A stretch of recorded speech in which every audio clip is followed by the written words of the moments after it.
로마서 4장. 그러면 이 문제에 대해 우리의 조상 아브라함이 발견한 것은 무엇이라고 말할 수 있겠습니까? 아브라함이 행위를 통해 의롭다함을 얻었다면 그에게는 자랑할 것이 있었을 것입니다. 그러나 하나님 앞에서는 자랑할 것이 없습니다. 성경이 뭐라고 말합니까? 아브라함이 하나님을 믿으니 그 믿음을 그의 의로 여기셨다라고 하지 않습니까? 일을 내서 품삯을 받는 사람은 그가 받는 품삯을 당연히 받을 것을 받는 것으로 생각하지 선물을 받는 것으로 생각하지 않습니다. 그러나 일을 하지 않는데도 품삯을 받는 사람이 있다면 그가 경건하지 않은 사람을 의롭다고 여기시는 하나님을 믿기 때문에 하나님께서 그의 믿음을 보시고 의롭다고 여기시는 것이 됩니다. 다윗은 행한 것과는 관계없이 하나님께서 의롭다고 인정하시는 사람이 받은 복에 대해 다음과 같이 말했습니다. 자기 죄를 용서받고 자기 허물이 가려진 사람은 복이 있다. 주님께서 죄 없다고 인정해주는 사람은 복이 있다. 그렇다면 이 복이 할례를 받은 사람들에게만 내리는 것입니까? 아니면 할례를 받지 않은 사람들에게도 내리는 것입니까? 우리는 앞에서 아브라함의 믿음이 의로 여김을 받았다고 말했습니다. 어떤 상황에서 이런 일이 발생했습니까? 아브라함이 할례를 받은 뒤였습니까? 아니면 할례를 받기 전이었습니까? 아브라함이 의롭다함을 받은 것은 할례를 받은 후가 아니라 할례를 받기 전이었습니다. 아브라함은 할례를 받기 전에 믿음으로 의롭다함을 받았으며 그 표로서 할례를 받은 것입니다. 그러므로 아브라함은 할례를 받지 않고도 하나님을 믿는 모든 사람들이 의롭다 여김을 받을 수 있도록 모든 믿는 사람의 조상이 되었습니다. 또한 아브라함은 할례 받은 자의 조상이기도 합니다.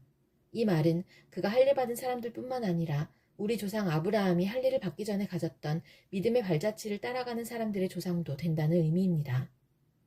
하나님께서 아브라함과 그의 후손에게 그들이 세상을 물려받을 상속자가 되리라고 하신 약속은 율법을 통해 온 것이 아니라 믿음으로 인한 의를 통해 주신 약속입니다. 만일 율법을 지키는 사람이 상속자가 된다면 믿음은 쓸모가 없어지고 약속도 무용지물이 되고 말 것입니다. 율법은 하나님의 진노를 야기하지만 율법이 없다면 율법을 범하는 일도 없을 것입니다. 그러므로 하나님의 약속은 믿음을 통해 주어집니다. 이렇게 하신 것은 하나님께서 아브라함의 모든 자손에게 약속을 은혜로 주시기 위해서입니다. 모세의 율법 아래 사는 사람뿐만 아니라 우리 모두의 조상 아브라함처럼 믿음으로 사는 사람들 전부가 아브라함의 자손이 됩니다. 성경에 내가 너를 많은 민족의 조상으로 삼았다고 기록되어 있는 것처럼 아브라함은 그가 믿은 하나님, 곧 죽은 사람도 살리시며 없는 것도 있게 하시는 하나님을 믿었습니다.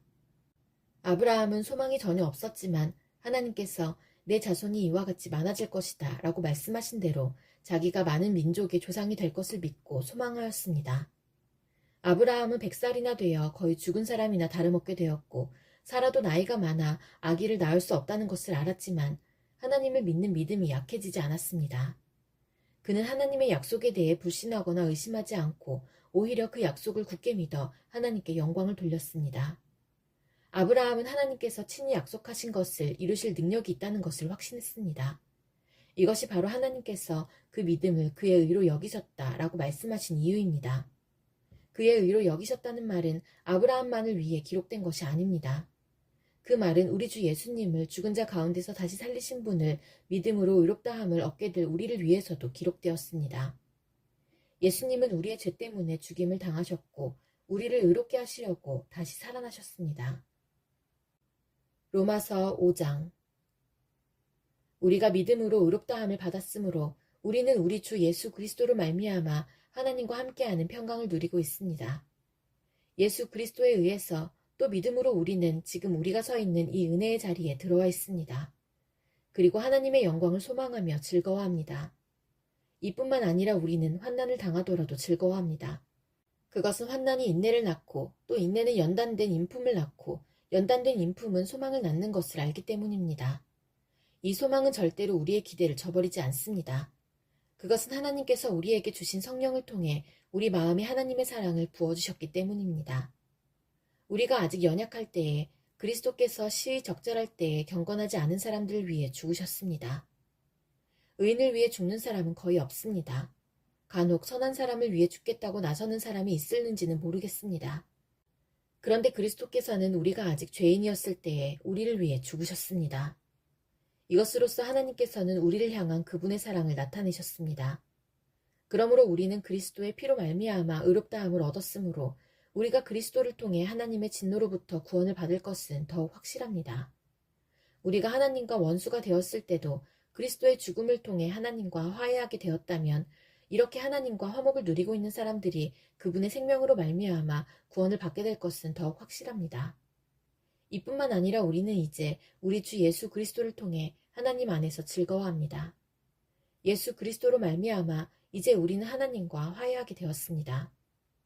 그러므로 한 사람을 통해 죄가 세상에 들어왔고 그 죄를 통해 사망이 들어온 것처럼 모든 사람이 죄를 지었으므로 사망이 모든 사람에게 이르렀습니다. 하나님께서 율법을 주시기 전에도 죄가 세상에 있었지만 율법이 없을 때에는 죄를 죄로 여기지 않았습니다. 그러나 사망은 아담 시대부터 모세 시대에 이르기까지 심지어 아담이 지은 죄와 똑같은 죄를 짓지 않은 사람들마저 지배하였습니다.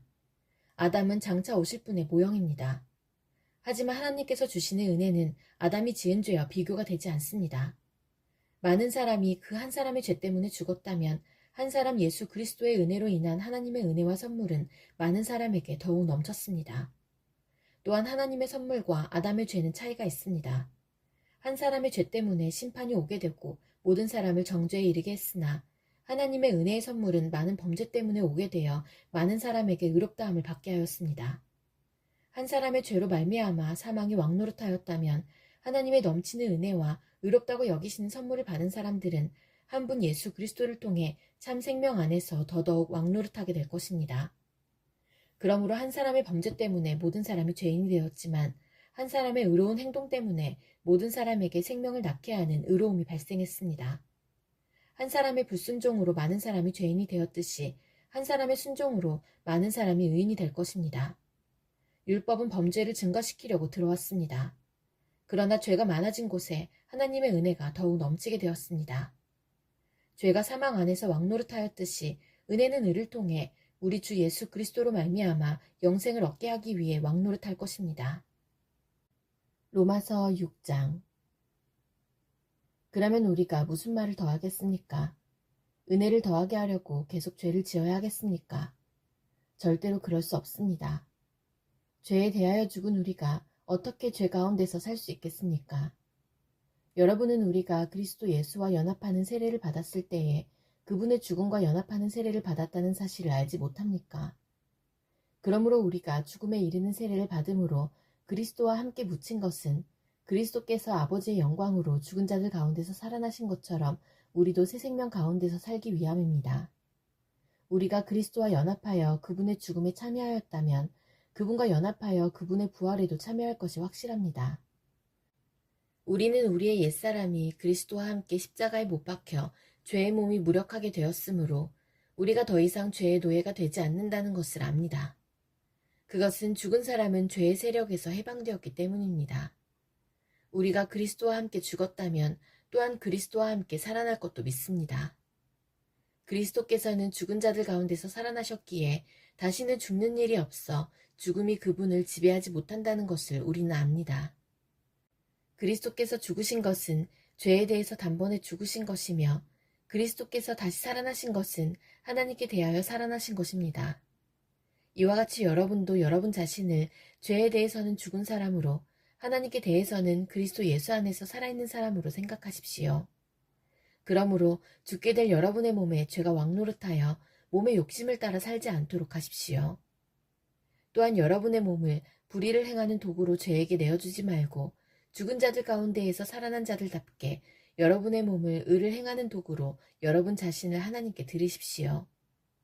여러분은 율법 아래 있지 않고 은혜 아래 있으므로 죄가 여러분에게 왕노릇할 수가 없습니다. 그러면 어떻게 해야겠습니까? 우리가 율법 아래 있지 않고 은혜 아래 있다고 해서 죄를 짓자는 말입니까? 절대로 그럴 수는 없습니다. 여러분이 어떤 사람에게 복종하여 여러분 자신을 그 사람에게 바치면 여러분은 그 사람의 종이 된다는 것을 알지 못하십니까? 여러분은 죽음에 이르는 죄의 종이 될 수도 있고 의에 이르는 순종의 종이 될 수도 있습니다. 그러나 하나님께 감사할 것이 있습니다. 여러분이 전에는 죄의 종이었으나 전수받은 가르침에 본해 전심을 다해 복종함으로써 죄로부터 해방되어 의의 종이 되었습니다. 여러분의 육신이 연약하기 때문에 일상적인 말로 예를 들어 말하겠습니다. 여러분이 전에는 여러분의 몸을 더러움과 불법의 종으로 들여 불법을 행했습니다. 그러나 이제는 여러분의 몸을 의의 종으로 들여 거룩함에 이르십시오. 전에 여러분이 죄의 종이었을 때는 의의 다스림을 받지 않았습니다. 그때 여러분이 얻은 열매는 무엇입니까? 지금에 와서 부끄러워하는 그 일들의 마지막은 사망이었습니다. 그러나 이제는 여러분이 죄에서 해방되어 하나님의 종이 되었습니다. 그리하여 거룩함에 이르는 열매를 맺고 있습니다. 그 일의 마지막은 영생입니다. 죄의 대가는 죽음이지만 하나님의 선물은 우리 주 예수 그리스도 안에 있는 영생입니다. 로마서 7장. 형제자매 여러분, 나는 지금 율법을 아는 여러분에게 말하고 있습니다. 여러분은 율법이 사람이 살아있는 동안에만 그 사람을 지배한다는 것을 알지 못합니까? 이를테면 결혼한 여자는 남편이 살아있는 동안에는 법에 의해 남편에 매여 살아야 합니다. 하지만 남편이 죽으면 그 여자는 남편에게 매여있던 법에서 해방됩니다. 그래서 여자가 남편이 아직 살아있는데도 다른 남자와 결혼하면 그 여자는 간음죄를 짓는 것이 되지만 만일 남편이 죽으면 그 여자는 그 법에서 해방되므로 다른 남자와 결혼하더라도 간음죄를 짓는 것이 되지 않습니다. 네, 형제자매 여러분, 이와 같이 여러분들도 그리스도의 몸으로 말미암아 율법에 대해 죽었습니다. 이제 여러분은 하나님께 열매를 맺기 위해 다른 분, 곧 죽은 사람들 가운데서 살아나신 그분의 사람이 되었습니다. 전에 우리가 죄의 성품에 사로잡혀 살았을 때는 율법이 우리 몸속에서 죄를 지으려는 욕망을 일으켜 죽음에 이르는 열매를 맺게 했었습니다. 그러나 이제 우리는 우리를 가둔 율법에 대해 죽고 율법으로부터 해방되었습니다. 그러므로 우리는 기록된 문자에 따라 하나님을 섬기는 것이 아니라 성령의 새로운 방법으로 하나님을 섬깁니다. 그렇다면 우리가 무슨 말을 하겠습니까? 율법이 죄입니까? 절대로 그렇지 않습니다. 율법이 없었다면 나는 죄가 무엇인지 알지 못했을 것입니다. 율법이 탐내지 말라고 말하지 않았다면 나는 탐내는 것이 무엇인지 알지 못했을 것입니다. 그러나 죄는 이 계명을 이용하여 기회를 엿보아 내 속에서 온갖 탐심을 일으켰습니다. 율법이 없다면 죄는 죽은 것이나 다름없습니다. 전에 내가 율법과 상관이 없었을 때 나는 살아있었습니다. 그러나 계명이 들어오자 죄가 살아났고 나는 죽었습니다. 그래서 생명으로 인도해야 할 계명이 사실 나를 죽음으로 이끄는 계명이 되고 말았습니다. 죄가 계명을 이용하여 기회를 엿보아 나를 속였고 그 계명으로 나를 죽였습니다. 그러므로 율법은 거룩하며 계명도 거룩하고 의롭고 선합니다. 그렇다면 선한 것이 나에게 죽음을 가져다 주었단 말입니까? 절대로 그렇지 않습니다. 죄가 죄인 것으로 드러나도록 하기 위해서 죄는 선한 것을 이용하여 나에게 죽음을 가져왔습니다. 그리하여 죄는 계명을 통해 한층 더 죄의 참모습을 드러내게 된 것입니다. 우리는 율법이 영적인 것이라는 사실을 압니다. 그러나 나는 영적이지 못하며 죄의 노예로 팔린 몸입니다. 나는 내가 하는 일을 이해를 못하겠습니다. 내가 하고 싶어하는 일은 하지 않고 미워하는 일을 행하고 있으니 말입니다. 내가 그런 일을 하면서도 그 일을 원하지 않는 것은 율법이 선하다는 것을 인정하는 셈입니다.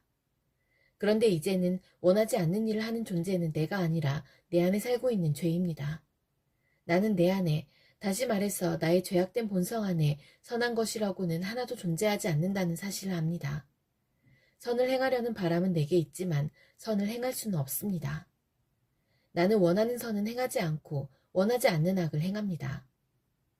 내가 원하지 않는 일을 행하고 있다면 그 일을 행하는 자는 내가 아니라 바로 내 안에 살고 있는 죄입니다. 그러므로 나는 이런 법칙을 발견했습니다. 선을 행하려는 마음은 나에게 있지만 악이 나와 함께 있다는 것입니다. 사실 나의 속 중심에서는 하나님의 법을 즐거워합니다. 그러나 나의 몸의 여러 부분들에서는 다른 법이 작용하고 있습니다. 그 법이 내 마음의 법과 싸워 나를 내 몸에서 작용하고 있는 죄의 법에 사로잡히게 합니다. 나는 참으로 비참한 사람입니다. 누가 나를 이 사망의 몸에서 구원해내겠습니까? 우리 주 예수 그리스도로 인하여 하나님께 감사합니다. 그러므로 나는 마음으로는 하나님의 법에 복종하는 반면 죄악된 본성으로는 죄의 법에 복종하고 있습니다.